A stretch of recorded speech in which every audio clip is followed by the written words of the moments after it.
ಇವ್ರು ಯಾವ ದೊಡ್ಡ ಸೆಲೆಬ್ರಿಟಿ, ಇವ್ರು ಇಂಟರ್ವ್ಯೂ ಮಾಡಿದೀರಾ ಅಂತ ಮಿಲಿಯನ್ಸ್ ಗಟ್ಟಲೆ ಜನ ಅವ್ರ ವಿಡಿಯೋಸ್ ನೋಡ್ತಾರೆ, ಲಕ್ಷಾಂತರ ಜನ ಅವ್ರನ್ನ ಫಾಲೋ ಮಾಡ್ತಾರೆ. ಅಪ್ಪಟ ಉತ್ತರ ಕರ್ನಾಟಕದ ಹೆಣ್ಮಗಳು ಅವ್ರೀಗ ಸ್ಯಾಂಡಲ್ವುಡ್ ನ ನಟಿಯಾಗಿ ಆಯ್ಕೆ ಆಗಿದ್ದಾರೆ.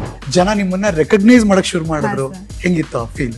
ಅನ್ಕೊಂತಾರ ಕಡಿಮೆ ಸಮಯದೊಳಗೆ ಬಹಳ ಚಲೋ ಬೆಳೀತ ಅಂತಂದು. ಅದ್ರ ಹಿಂದನೂ ಒಂದ್ ಸ್ಟೋರಿ ಐತಿ ನಂದು. ಅಷ್ಟು ಬರಾಕಂತ ರಿಲೇಟಿವ್ ಅಲ್ಲಿ ಮಾತು ಬರ್ತಿತ್ತು, ಹೆಂಗ್ ಬಿಟ್ಟು ಬಿಟ್ಟ ನೋಡ್ ಮಕ್ಕಳನ್ನ. ಎಲ್ರು ಏನಂತಿದ್ರು ಕಮೆಂಟ್ಗಳು ಹೆಂಗ್ ಬರ್ತಿತ್ತು ಹೇಳಿ? ಚಲೋ ಪೇರ್ ಐತಿ, ಮದ್ವೆ ಆಗ್ರಿ. ಸ್ನೇಹಕ್ಕಿಂತ ಮೀರಿ ಇನ್ಯಾವುದೂ ರಿಲೇಶನ್ಶಿಪ್ ಇರ್ಲಿಲ್ಲ. ಆ ಕಂಫರ್ಟ್ ಝೋನ್ ನನ್ ಕೊಟ್ಟ ಮೇಲೆ ನಾನು ಅಷ್ಟು ಜೊತೆ ಬೆರೆಯಕ್ಕಾಗಿತ್ತು ಸರ್. ನಾನು ಈ ಹೆಸರು ವನು ಪಾಟೀಲ್ ಅಂತ ಬಂದಿರೋದ ಸಂದೀಪ್ ಇಂದ. ಇವತ್ತು ನೀವು 1000 ಜನ ಬಂದು ನಿಲ್ಸಿದ್ರು ಸಂದೀಪ್ ವನುನ್ ಬಿಡಂಗಿಲ್ಲ, ವನು ಸಂದೀಪನ್ ಬಿಡಂಗಿಲ್ಲ. ಒಂದ್ ಕಡೆ ಕಷ್ಟಪಟ್ಟು ಕೆಲಸ ಮಾಡ್ಬೇಕು, ಇನ್ನೊಂದ್ ಕಡೆ ಅದೃಷ್ಟ ಅಂತ ಒಂದಿರುತ್ತೆ. ನಿನ್ನ ಎಫರ್ಟ್ ಆಯ್ತಲ್ಲ, ಅದ ನಿನಗೆ ಉತ್ತರ ಕೊಡ್ತಿತ್ತು. ಈ ಡಿಂಪಲ್ ಇದ್ರೆ ಅವ್ರಿಗೆ ಅದೃಷ್ಟ ಜಾಸ್ತಿ ಇರುತ್ತೆ.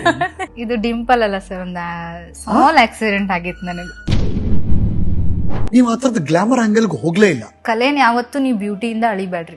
ಸರಸ್ವತಿ ಅನ್ನೋದು ಬಹಳ ಜನಕ್ಕೆ ಒಲೆಯಂಗಿಲ್ಲ.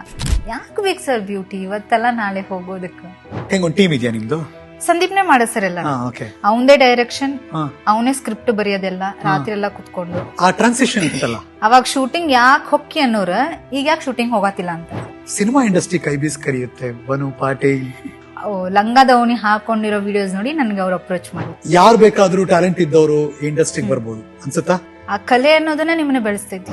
ಹೆಂಗ್ ಫೇಮಸ್ ಆಗೋದು ಸೋಷಿಯಲ್ ಮೀಡಿಯಾದಲ್ಲಿ? ನಿಮಗೊಂದು ಕ್ಯಾರೆಕ್ಟರ್ ಕೊಟ್ರ ಅದನ್ನ ನೀವು ಜೀವಿಸ್ಬಿಡ್ರಿ ಸಾಕು. ಅನ್ಕೊಂಡಂಗ್ ಇರಕ್ಕಾಗ್ಲಿಲ್ಲ, ಅನ್ಕೊಂಡೆ ತಿನ್ನೋಕ್ಕಾಗ್ಲಿಲ್ಲ, ಆ ಬಾಲ್ಯದ ಖುಷಿಯನ್ನ ಎಂಜಾಯ್ ಮಾಡಿಲ್ಲ. ನಮ್ಮಮ್ಮ ತಗೊಂಡಿರೋ ಒಂದು ಡಿಸಿಷನ್ ನಾನು ಇಲ್ಲಿದ್ದೀನಿ. ಏನು ಸರ್ ತುಂಬಾ ನೆಗೆಟಿವ್ ನಮ್ಮನ್ನ ಕಂಡ್ರೆ. ಅದೇನು ಗೊತ್ತಿಲ್ಲ. ಎಲ್ಲಿ ರಿಲೇಟಿವ್ಸ್ ಮನೆಗೆ ಹೋದ್ರು ಹೌದು ನಮ್ಗೆ ಬಡಬಡ ಇತ್ತು.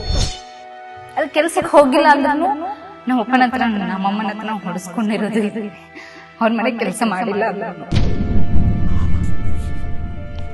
ಹೇಳ್ಬಾರ್ದು, ಬಟ್ ಅಪ್ಪಂಗೆ ಹರ್ಟ್ ಆಗುತ್ತೆ ಅಂತ ಒಂದು ನಂಗೆ ಎಲ್ಲೂ ಹೇಳ್ಕೊಳಕ್ಕೂ ಆಗ್ಲಿಲ್ಲ.